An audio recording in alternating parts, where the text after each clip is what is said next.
Hello friend, this is Sangam Fori and welcome back to my channel Pharmacity. Friends, in this video I am going to talk about Silibon syrup. Friends, Silibon syrup को लोग Silibon suspension में बोलते हैं, ठीक मैं उसी के बारे में बात कर रहा हूँ, आप कंफ्यूज मत होइएगा. So friends, without wasting more time, we should start the video.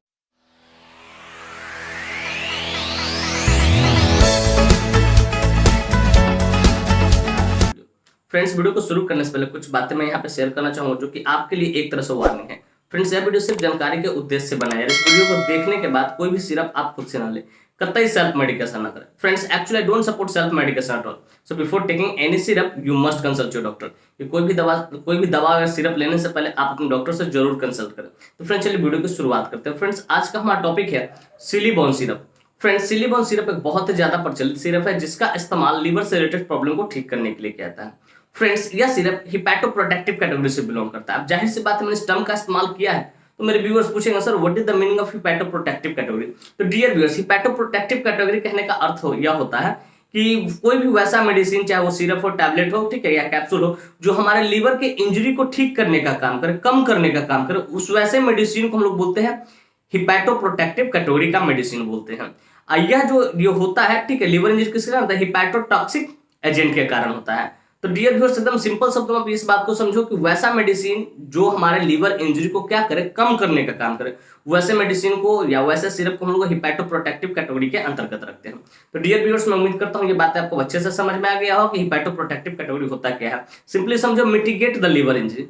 Friends, मैं उम्मीद करता हूं ये बात आपको अच्छे से समझ में आ गई हो. फ्रेंड्स, चलिए बात करना चाहें कौन सी कंपनी इसको मैन्युफैक्चर करती है, क्या इसके अंदर मॉलिक्यूल्स पाए जाते हैं, क्या इसकी यूसेज होते हैं, क्या इसके कंट्राइंडिकेशन होता है, क्या इसके साइड इफेक्ट और क्या इसके डोज होते हैं. इन सारी बातों को हम लोग समझेंगे इस वीडियो में बहुत डिटेल से. Friends, I will make you understand each and everything in a very simple way. मैं यहाँ पे हर एक चीज को बहुत शानदार तरीके से, बहुत सस्ता भरे तरीके से समझाऊंगा. तो friends, first of all I would like to talk about which company manufactures it. कि फ्रेंड्स, सबसे पहले हम ये बात करना चाहें कौन सी कंपनी इस सिरप को मैन्युफैक्चर करती है. तो फ्रेंड्स, इस सिरप को माइक्रोलैब फार्मास्यूटिकल इंडस्ट्री द्वारा मैन्युफैक्चर किया था. Friends, this syrup is basically manufactured by Microlab pharmaceutical industry. Friends, इसका एक सिरप 200 ml की आती है एक बार, ठीक है, एक बॉटल 200 ml की आती है जिसकी कीमत मार्केट में लगभग 400 रुपए के आसपास होती है. मैं एस्टिमेटेड प्राइस बता रहा हूँ, एग्जैक्ट प्राइस नहीं बता रहा हूँ, वो आप अपना देख लेना. फ्रेंड्स, मैं उम्मीद करता हूँ ये बात आपको अच्छे समझ में कि कौन सी कंपनी इसको मैन्युफैक्चर करते हैं और क्या इसके प्राइस होते हैं. फ्रेंड्स, चलिए हम लोग नेक्स्ट बात करना चाहें which molecule is basically found in this syrup. कि ये जो सिरप होता है, ठीक है, इसके अंदर कौन सा मॉलिक्यूल मूलतः पाए जाते हैं. तो फ्रेंड्स, बेसिकली इसके अंदर सिंगल मॉलिक्यूल सिलीमेरिन 35 ग्राम प्रति 5 ml होता है, ठीक है, 35 मिलीग्राम को, ग्राम नहीं मिलीग्राम में समझो कि इसके अंदर सिंगल मॉलिक्यूल सिलीमेरिन, ठीक है, 35 मिलीग्राम, mg में, ग्राम में नहीं, मिलीग्राम प्रति 5 ml होता है. कि 5 ml आप लेंगे, ठीक है, तो उसमें 35 मिलीग्राम ये सिलीमेरिन रहता है. मतलब 1 ml में कितना रहेगा? 7 मिलीग्राम रहेगा. तो फ्रेंड्स, इसके अंदर सिंगल मॉलिक्यूल, ठीक है, आप सीधा समझो, सिंगल मॉलिक्यूल सिलीमेरिन पाया जाता है, ठीक है, जिसका इस्तेमाल लीवर से रिलेटेड प्रॉब्लम को ठीक करने के लिए किया जाता है. फ्रेंड्स, मैं उम्मीद करता हूं कि ये बातें आपको अच्छे से समझ में आए कि इसके अंदर कौन सा मॉलिक्यूल्स पाया था. फ्रेंड्स, चलिए हम नेक्स्ट बात करना चाहेंगे इसकी यूसेज के बारे में. कहां इसका इस्तेमाल लिया जाता है डॉक्टर द्वारा या किया जाता है, वेयर इट इज यूज्ड. तो फ्रेंड्स, नंबर 1 यूसेज है इसका CLD, क्रोनिक लिवर डिजीज, जिसको हम बोल सकते हैं chronic liver disease. Chronic liver disease मेरा कहने का अर्थ होता है कि क्रोनिक लिवर डिजीज के ट्रीटमेंट में इसका इस्तेमाल किया जाता है. Treatment of CLD, chronic liver disease, मतलब किसी पेशेंट को, ठीक है, लंबे समय से लीवर की डिजीज है, ठीक है, 1 साल 2 साल से, ठीक है, तो उसको ठीक करने के लिए इसका इस्तेमाल किया जाता है. फिर कहते हैं लिवर सिरोसिस. अगर किसी पेशेंट को लिवर सिरोसिस है, ठीक है, लिवर सिरोसिस है, पस बन रहा है, ठीक है, तो उसको भी ठीक करने के लिए इसका इस्तेमाल किया जाता है. फिर कहते हैं treatment of alcoholic fatty liver. की अगर कोई पेशेंट को अल्कोहल लेने के कारण, ठीक है, अल्कोहल लेने के कारण लिवर फैटी हो गया तो उसको भी ठीक करने के लिए इसका इस्तेमाल किया जाता है. फिर कहते हैं ट्रीटमेंट ऑफ लिवर इंसिफेलोपैथी. इसका इस्तेमाल लिवर इंसिफेलोपैथी में भी किया जाता है. लिवर इंसिफेलोपैथी भी एक तरह का डिजीज जिसमें क्या होता है, लिवर जो होता है, टॉक्सिन जो होता है, मतलब एक तरह टॉक्सिन, एक तरह का समझो कि हार्मफुल केमिकल होता है, एंजाइम होता है जो प्रोड्यूस करना शुरू कर देता है, तो उसको भी ठीक करने के लिए, लिवर इंसिफेलोपैथी को भी ठीक करने के लिए इसका इस्तेमाल किया जाता है. फिर कहते हैं लिवर एब्सेस. अगर कोई पेशेंट को लिवर एब्सेस भी बन रहा है तो उसको भी ठीक करने के लिए इसका इस्तेमाल किया जाता है. फ्रेंड्स, कहते हैं ट्रीटमेंट ऑफ जॉन्डिस. अगर किसी पेशेंट को लंबे समय से जॉन्डिस है तो उसको भी ठीक करने के लिए इसका इस्तेमाल किया था. फिर कहते हैं कि मेंटेन एसजीपीटी, एसजीओटी, एसबिलिब्रिन.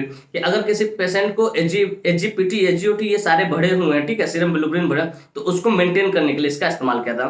तो फ्रेंड्स, बेसिकली सिंपल शब्दों में अगर मैं कहूं, ठीक है, तो इसका इस्तेमाल लीवर से रिलेटेड लीवर से रिलेटेड लंबी लंबी बीमारी को, क्रोनिक डिजीज को भी ठीक करने के लिए इसका इस्तेमाल किया था। जैसे मैंने बताया आपको, treatment of liver cirrhosis, treatment of liver encephalopathy, treatment of liver abscess, treatment of fatty liver due to alcohol due to consuming alcohol, alcohol consume करने के कारण होता है। ट्रीटमेंट ऑफ जॉन्डिस, तो एजीपीटी एजीओटी ये सब बढ़ा रहा है, ठीक है, तो उसको ठीक करने के लिए इसका इस्तेमाल किया जाता है, मेंटेन करने के लिए इसका। तो फ्रेंड्स सिंपल शब्दों में ये समझो आप कि इसका इस्तेमाल लीवर से जुड़ी जटिल से जटिल समस्याओं को ठीक करने के लिए इसका इस्तेमाल करता है, और ये सिर्फ लंबे समय तक चलता है, क्रोनिक रहता है तभी डॉक्टर इसको ऐड करते हैं। इस बात को याद रखिए, क्रोनिक लिवर डिजीज अगर रहेगा सीएलडी तभी इसका इस्तेमाल करते हैं। फ्रेंड्स मैं उम्मीद करता हूँ ये बात आपको अच्छे से समझ में कि इसका कहाँ कहाँ इस्तेमाल किया जाता है लीवर से रिलेटेड प्रॉब्लम के लिए। फ्रेंड्स मैं उम्मीद करता हूँ ये बात आपको बिल्कुल क्लियर क्रिस्टल हो गई। फ्रेंड्स चलिए बात करना चाहेंगे इससे कंट्राइंडिकेशन के बारे में। Friends without knowing contraindication we should never ever administer any drug या एनी मेडिसिन या एनी सिरप टू एनीवन। बिना कंट्राइंडिकेशन जाने कभी भी किसी को भी कोई भी मेडिसिन सिरप, ठीक है, आप नहीं एडमिनिस्टर करें। तो फ्रेंड्स इसका नंबर 1 कंट्राइंडिकेशन अल्कोहल, इसका इस्तेमाल आप अल्कोहल के साथ नहीं कर सकते, इस बात को बखूबी आपको ख्याल रखना। फिर कहते हैं प्रेग्नेंट लेडी और ब्रेस्ट फीडिंग मदर, अगर कोई महिला प्रेग्नेंट है, ठीक है, गर्भवती है स्त्री, ठीक है, तो उसको आप नहीं दे सकते हो। फिर कहते हैं ब्रेस्ट फीडिंग मदर, अगर कोई महिला अपने बच्चों को स्तनपान कराती है तो उसको भी आप नहीं दे सकते हो बिना गायनेकोलॉजिस्ट से कंसल्ट किए। तो फ्रेंड्स बेसिकली इसके यही कुछ कंट्राइंडिकेशन होते हैं। फ्रेंड्स मैं उम्मीद करता हूँ कंट्राइंडिकेशन भी आपको अच्छे से समझ में आ गए होंगे और आप इस कंट्राइंडिकेशन को याद भी रखें। फ्रेंड्स नेक्स्ट हम लोग बात करना चाहेंगे साइड इफेक्ट्स के बारे में। फ्रेंड्स हर मेडिसिन का, हर सिरप का थोड़ा बहुत कुछ ना कुछ साइड इफेक्ट होता है, ठीक उसी प्रकार इसका भी कुछ साइड इफेक्ट, जो कि फ्रेंड्स नंबर 1 इसका साइड इफेक्ट है नोजिया, जी मिचलाएगा आपका। फिर कहते हैं वोमिटिंग, उल्टी लिखा मन करेगा, हो सकता है उल्टी। फिर कहते हैं स्टोमक अपसेट, आपका जो पेट है वो गड़बड़ हो जाएगा। फिर कहते हैं पेन एब्डोमेन, आपका पेट दर्द हो सकता है। फिर कहते हैं हेयर लॉस, आपका हो सकता है बाल झड़ना शुरू हो जाएगा। तो फ्रेंड्स बेसिकली ये कुछ इसके साइड इफेक्ट्स है, ठीक है, nausea, vomiting, hair loss, pain abdomen, stomach upset, ये इसके साइड इफेक्ट। इस तरह कोई भी साइड इफेक्ट देखिए आप तुरंत अपने डॉक्टर को इन्फॉर्म करें कि मुझे इस तरह की परेशानी हो रही, इसके लिए वो दूसरे सिरप को लिखेंगे, प्रिस्क्राइब करेंगे। तो फ्रेंड्स मैं उम्मीद करता हूँ इसके साइड इफेक्ट्स आपको बढ़िया से अच्छे शानदार तरीके से समझ में आएगा। फ्रेंड्स चलिए बात करना चाहिए इसके डोज के बारे में। फ्रेंड्स बेसिकली जो इसका डोज है मैं एडल्ट के लिए बता रहा हूँ 10 ml इंटू BD, क्योंकि ये बहुत लंबे समय तक चलता है। जब मैंने क्या बोला, क्रोनिक लिवर डिजीज हो तभी डॉक्टर इसको प्रिस्क्राइब करते हैं, ठीक है, तो इसका डोज थोड़ा लंबे समय तक चलता है, इसलिए 10 ml ही देते हैं, TDS नहीं, BD ही चलाते हैं। 10 ml इंटू BD मतलब आपको 10 ml पीना है सुबह शाम, 2 चम्मच सुबह 2 चम्मच शाम आपको पीना है, ये इसका डोज है, ये एडल्ट के लिए डोज है। और फ्रेंड्स मैं उम्मीद करता हूँ इसका डोज भी आपको बढ़िया से समझ में आएगा।